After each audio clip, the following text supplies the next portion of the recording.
Alright, so today we're going to be talking about ellipses.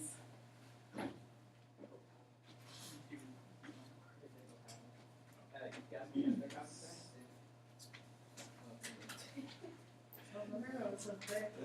we're going to be talking about ellipses. And the goal for today is you guys, specifically for today, is we're going to just be graphing ellipses and analyzing ellipses, just like what we did for parabolas, since we have a short day. But we will continue ellipses into the next class period, where we will write ellipses, continue to graph them, and also find eccentricities.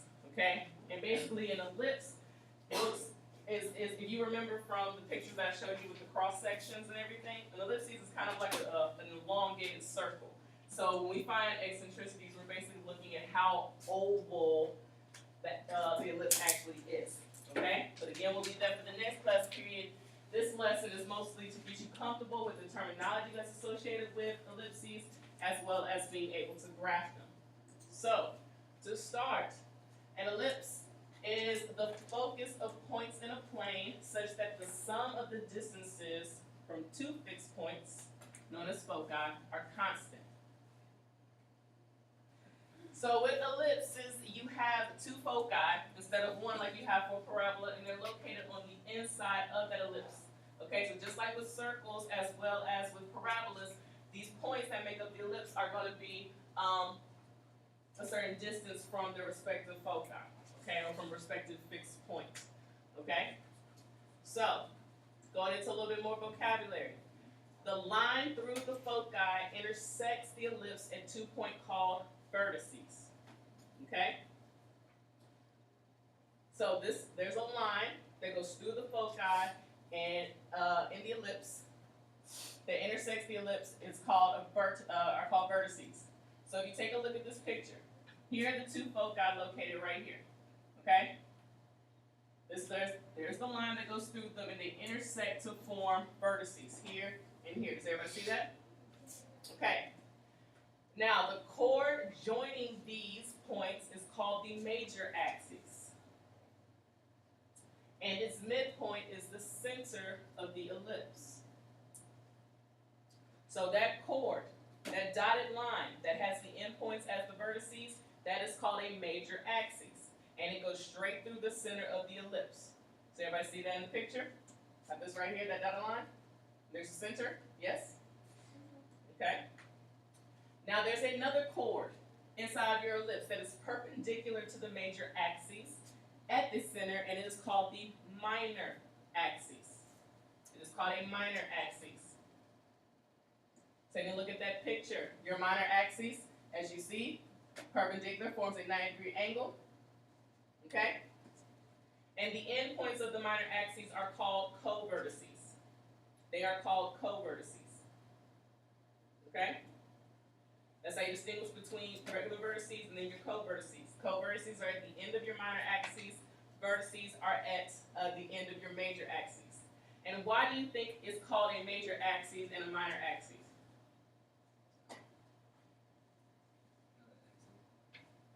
Well, not necessarily, because I could, turn my ellipse, so that it's longer at the top and shorter on the sides. Because it's longer. A major axis is going to be longer than your minor axes. Think about it, a major and a minor. A major in college is something that is like the big part. Okay, a minor is like a small part, a small thing that you want to study. Okay, same similar concept. Okay, now do not write down all this at the same time. I'm going to talk about each thing together. So there are two different types of ellipses that you can have. You can have the ones that have a horizontal major axis, where it's basically longer on the left and the right, or you can have a vertical major axis ellipse where it's longer on the top and the bottom. That is known as its orientation. Okay? So if you're ever asked to explain the orientation, you're going to say it's a horizontal major axis or a vertical major axis. And if you look at the standard equation for an ellipse, it kind of looks like a circle, doesn't it? Because it still has the whole x minus h squared plus y minus k squared. Okay, there's numbers on the bottom. And I'll explain what those numbers are in just a second. So go ahead and get down those two standard equations. So both of these, yes, they do. These should be equal signs. They both equal 1. Okay? So unlike a circle where, even though a circle could equal 1, it could also equal 9 or 16 or 25 or any other number, okay? Ellipses will always equal 1. And on top of that, as you probably can already tell, the difference between a circle versus an ellipse is that the coefficients that go along with your x minus h and y minus k, like, it's not 1 for ellipses. They will always be like 1/3 or 1/9 or 1/36 or something. Circles will always be 1 x minus h squared plus 1 y minus k squared. You guys understand that? Okay. So once we go through all of our conics, which is only one more we have left to go over, I might just give you an equation and you have to tell me which one it is. So you got to be able to recognize these different types of things. Now, the reason why, or if you notice that for your horizontal major axis, the a squared is underneath the x part, and for the vertical major axis, the a squared is underneath the y part, that's because a is always bigger than b. So when you're given an ellipse, the larger denominator will tell you the orientation of the ellipse. So if the bigger number is underneath the x's, it's a horizontal major axis, okay? It's longer on the left and the right. But if the bigger number is underneath the y's, then it's longer on the top and the bottom, okay? The center is still the same. It hasn't changed from circles or parabolas. It's still h and k. Doesn't matter if it's horizontal or vertical major axes. Your horizontal major axes, though, everything is going to affect the x's. Okay, if you look, the foci is h plus c comma k and h minus c comma k, because the foci are located on the major axes, which means the x's are going to change, but the y's are going to stay the same. Unlike with your vertical major axes, the y's are the ones that change and the x's stay the same. That's why it's h comma y, or h comma k plus c and h comma k minus c. Okay? So anything that's in the horizontal family affects your x's, vertical affects your y's. Okay? So your vertices is h plus a comma k and h minus a comma k. And then for your vertical, h k plus a and h k minus a.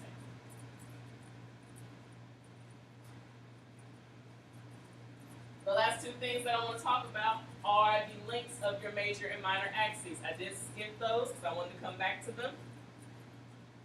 Okay? Your major axis, if it is horizontal, the length of it will be 2 times a. Now that a is referencing this up here. Okay? So if a squared was 9, a squared was 9, what would a be? 3. So then for this particular ellipse that I just made up, the horizontal length, or the length of the horizontal major axis, would be how long? It would be 6. So basically you would know from vertex to vertex, it would have a length of 6 units. Okay? Your vertical or your minor axis length would be whatever b is. Okay, so say that this is 4. B would be what? 2. So the length of your minor axis would be how long? It would be 4. So from here to here, it would be 4. Okay? And vice versa. With your vertical, well, not vice versa in the sense of the 2A and the 2B changing. No, it's still your major axis is always associated with A, your minor axis is always associated with B, but this time it's the vertical one that's going to be longer, and then your horizontal one is going to be smaller. Okay?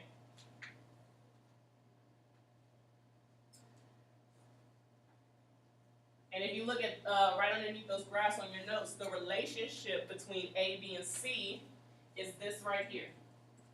What kind of looks like a Pythagorean theorem a little bit, but it's not because it's a minus instead. This will help you in determining the C that goes that needs to be plugged in for your foci. And later you will see us also using it to possibly find values of A and B, but that's for later, okay? Questions up to here. Now, just like with parabolas, okay, just like with parabolas, if you hadn't noticed, a lot of times I was just using the picture to determine the foci or where the directrix was. You can do the same thing with ellipses. First off, you can determine which one it is, whether it's horizontal or vertical. You'll be able to figure out, okay, I need to alter my x's to get my foci. I can find the length of my major axes or my minor axes if I can figure out what A and B are. So you really are not going to need these formulas as long as you can determine which one's A and which one's B. Okay? Because like I said, told you at the very beginning, all of them have their own different sets of formulas, but you don't really have to know all of them. All right? Is there anything else I want to say about this?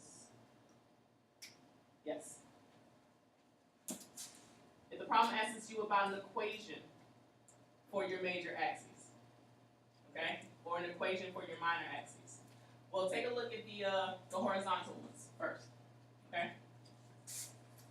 The major axis is going to be horizontal, wouldn't you say?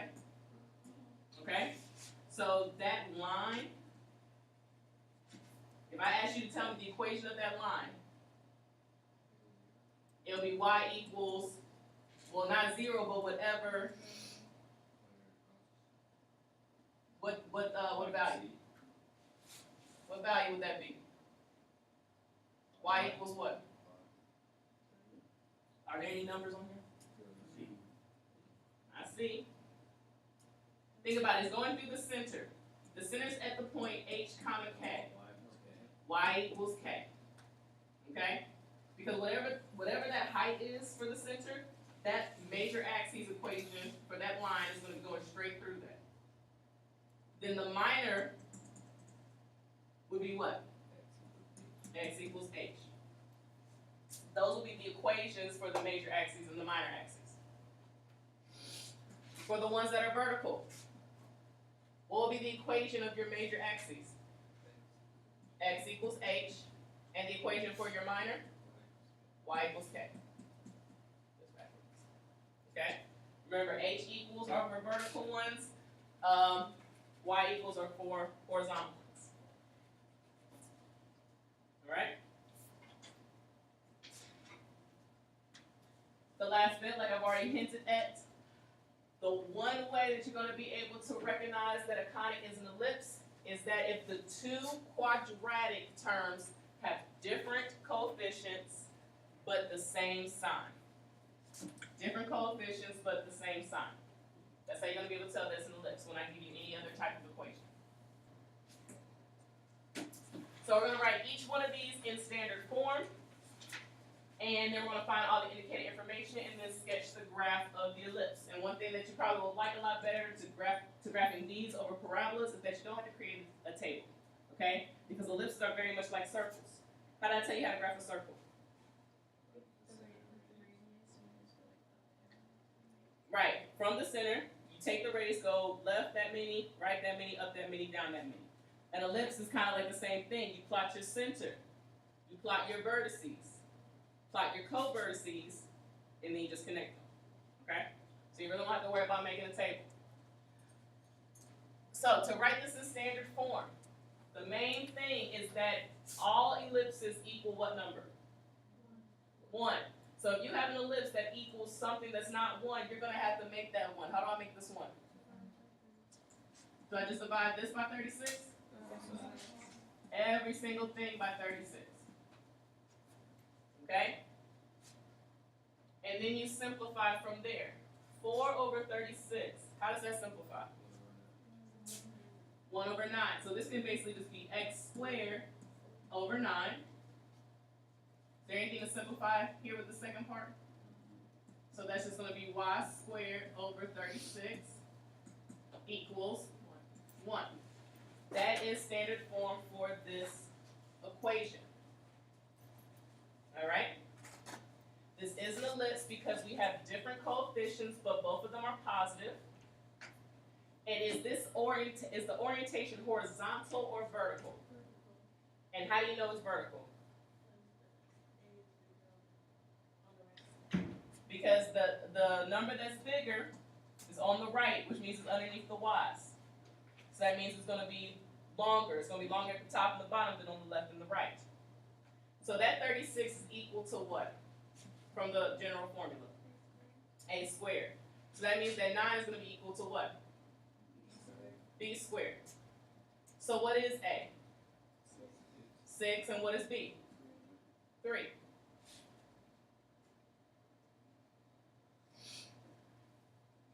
All right?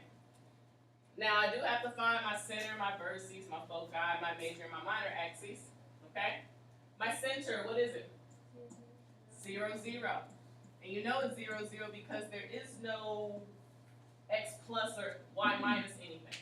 So my center is right here at 0, 0.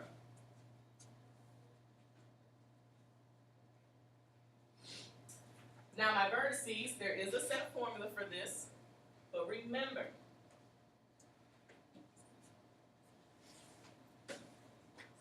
let's answer this next part. What is the length of your major axes?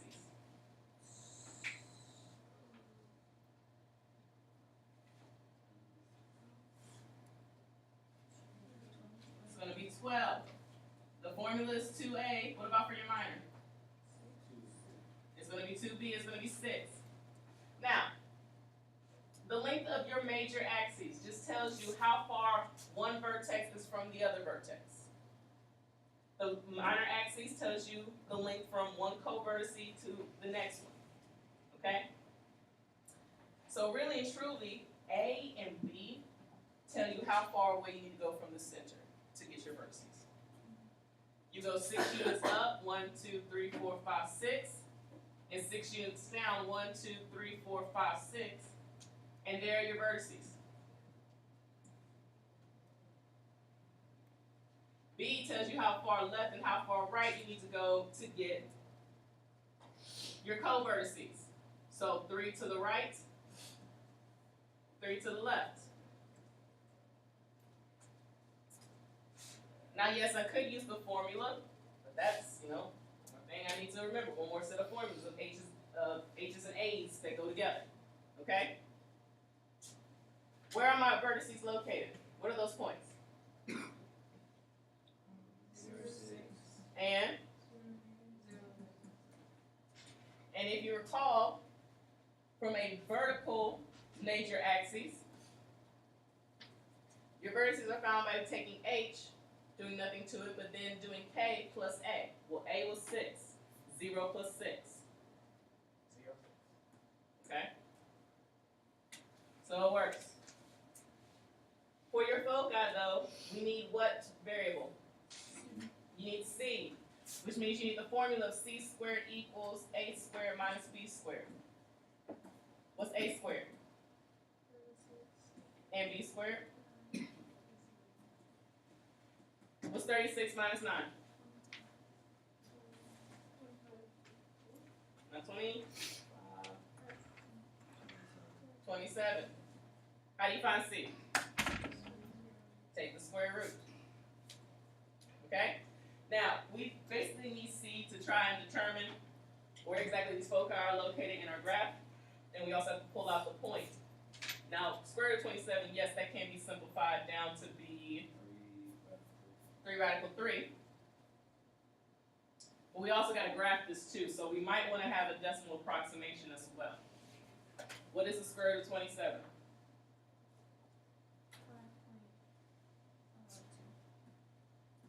5.2? What's 5.1? 5.19. All right. So, in the foci, they're going to be located right on the inside of your ellipse along your major axis. So they're going to be somewhere here. Somewhere here. Do my x's change? Do my y's change? My y's. So my x's stay the same, but my y's of my center are going to get added and subtracted by 5.19. So it's 0 plus 5.19?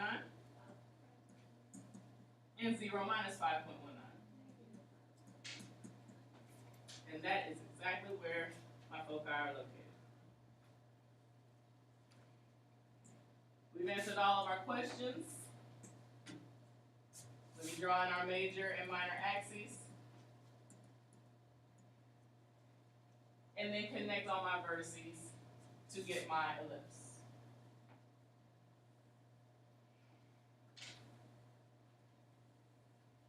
There you go. There's the ellipse for 4x squared plus y squared equals 36.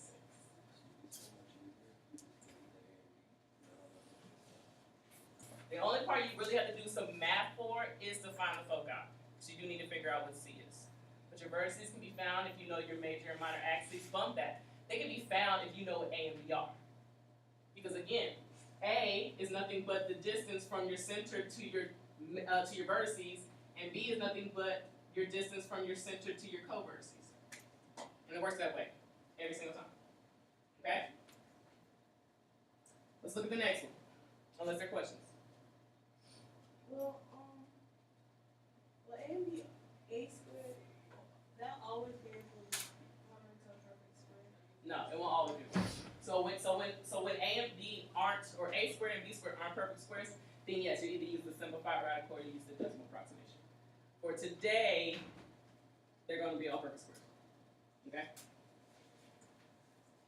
Number 2, please make a note. I think the copier messed up the plus, but that should be a plus 9y squared, so go ahead and make that change.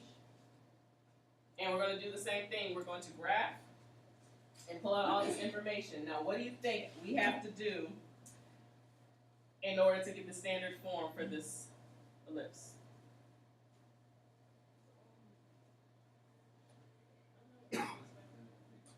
We got to complete the square.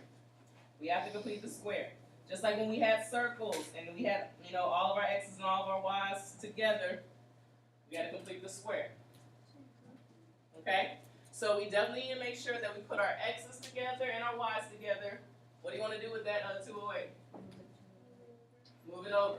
Okay? Now, you guys have the space on your paper to kind of go along where that, down this box area here. But I already know for me, and plus I'll write a little bit bigger so everybody can see, I'm going to do all my work down here.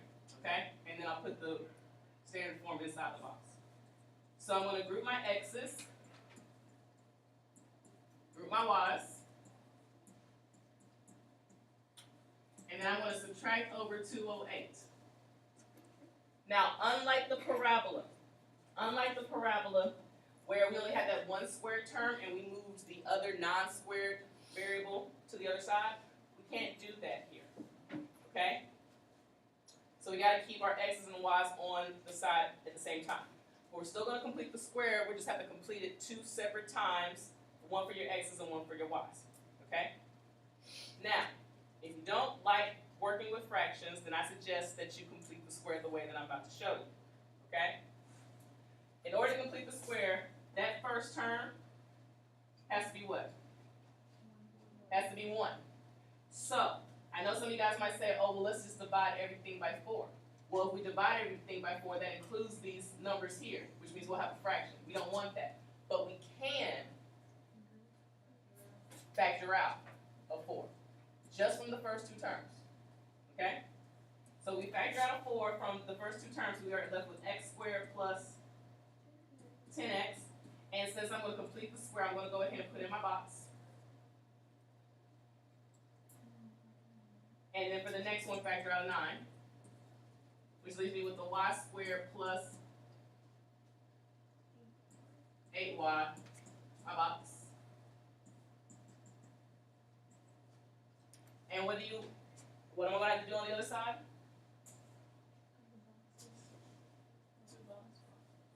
I need 2 boxes to represent the numbers after I complete the square. Okay? So what's the process of completing the square? Divide b by 2, then square it. So we got 10 divided by 2 is, then we square it to get, and over here for the y's, I take what number? Divided by 2 to get, and then square it to get 16. Now, before we go over here and start putting plus 25 and plus 16, we can't do that just yet. Yes, because if you recall, from that reminder video that whenever there's a number on the outside, you have to distribute, you have to multiply the number on the outside by the number in the square, and that's what goes over here. So we actually have to multiply 4 and 25 together, and that's what we're going to add over here. What's 4 times 25? 100. And we do the same thing with the y's. We have to multiply 16 by what number? To get, and that's what gets added over there.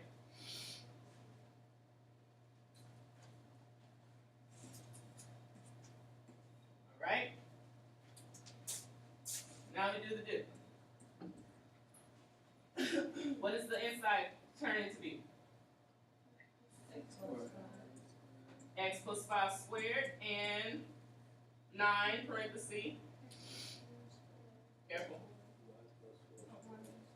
Y plus 4 squared. What's the negative 208 plus 100 plus 144? 36.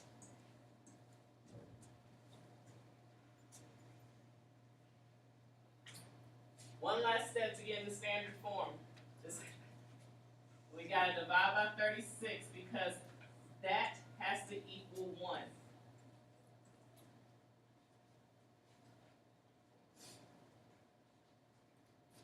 So when we divide by 36, 4 over 36 turns into what?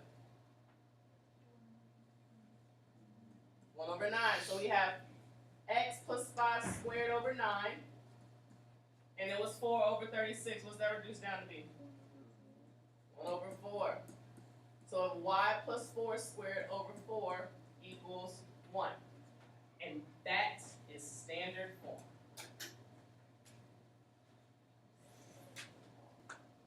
So, is this a horizontal or a vertical ellipse? Horizontal because the bigger number is true. A, it is on the left. It's underneath your x's. So a squared is equal to 9, which means that 4 is equal to b squared. So a is 3 and b is 2. What is the center of my ellipse? Negative 5, negative 4. And since it opens horizontally, that means that my vertices are going to be the ones, the x values are going to be the ones that change when I try to plot my vertices. Same thing with my foci. The x coordinate is going to change. The y is going to stay the same. So negative 5, negative 4. There's your center. Now at this point, if you want to do this, I'm okay with it. If you want to go ahead and graph your ellipse, you can do this. Because you already know how far left and right you need to go to get your vertices. Which number or which letter is going to tell you how far left and right to get your major, those vertices on your major axis? A. So I go 3 to the right and 3 to the left. And there are my vertices. What are those points? What are those points? Negative 8, negative 4. Negative 2, negative 4. I would have gotten those same numbers had I used the formula of h plus a, comma k, and h minus a, comma k. We got those same numbers. Even though I know it doesn't ask it, where are my co-vertices located?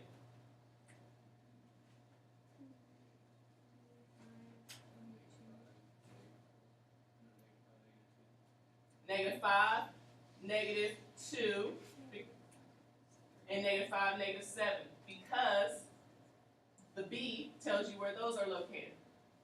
So there's my ellipse. Graph is done. I still need to add in my foci, but in whichever order you guys want to go in, if you notice I'm not going in the same order as I did the last problem. As long as we get all the information in, we're good. Can anybody tell me what my major axis length is? 6. Is the distance from vertex to vertex, or just double A? What about my minor? I can either just double B or just count from co-vertex to co-vertex. Now your foci. What do you need? C. I need C. Find C for me. Do that now. So how did we find C? What do we use? Minus 9 minus 4, A squared minus B squared. So C squared would equal 5. So then C would equal the square root of 5 or 2.24. So I'm going to add and subtract 2.24. Am I going to do that to the x coordinate of my center or the y coordinate of my center? The x. So what's negative 5 plus 2.24? Negative 2.76, and my y stays the same. And what about when I subtract C from my center? Negative 7.24 and negative 4. So those are located right on the inside along your major axes.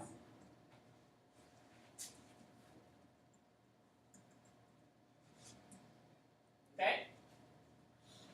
Questions?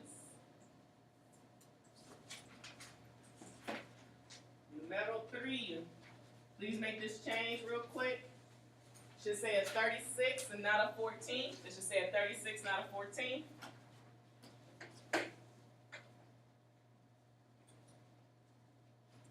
Let's kind of just run through it. Let's talk about this. Horizontal or vertical orientation? Horizontal, because the bigger number is 36 and it's underneath your x's. So if it's a horizontal ellipse, then what's the value of A? What is A going to equal? 6, and B is going to equal 3. Okay? Where's my center? 4, negative 1. Okay? 4, negative 1 is my center. I know it's a horizontal ellipse. What's the length of my major axes? 12. And the length of my minor is 6. Okay? I know I didn't ask this before, but I'm going to ask you this time, what is the equation of my major axes?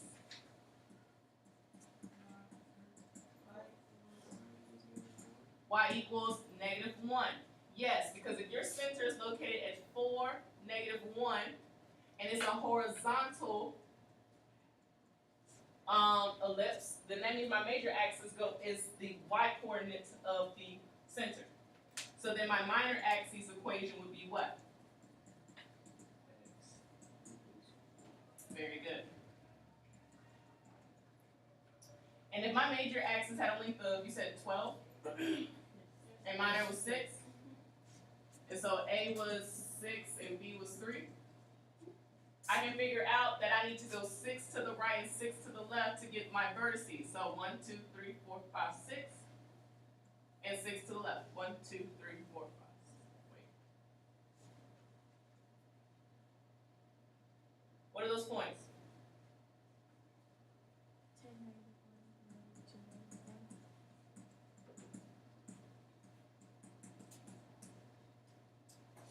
My co-vertices, I have to go how many up and how many down? 3 up, 3 down.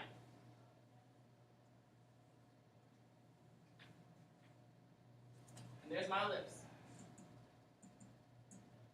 Last thing we have to find is our foci.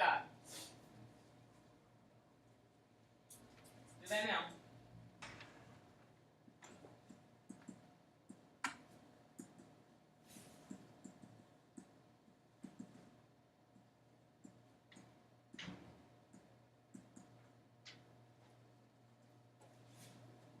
My y coordinate didn't change for my foci, but my x coordinate did. What was it? 9.19 and negative 1.19.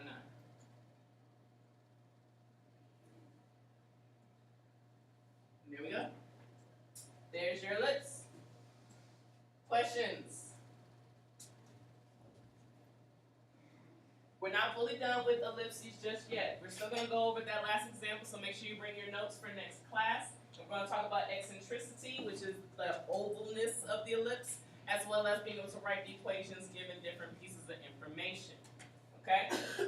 But far, the goal that we were able to complete was graphing ellipses.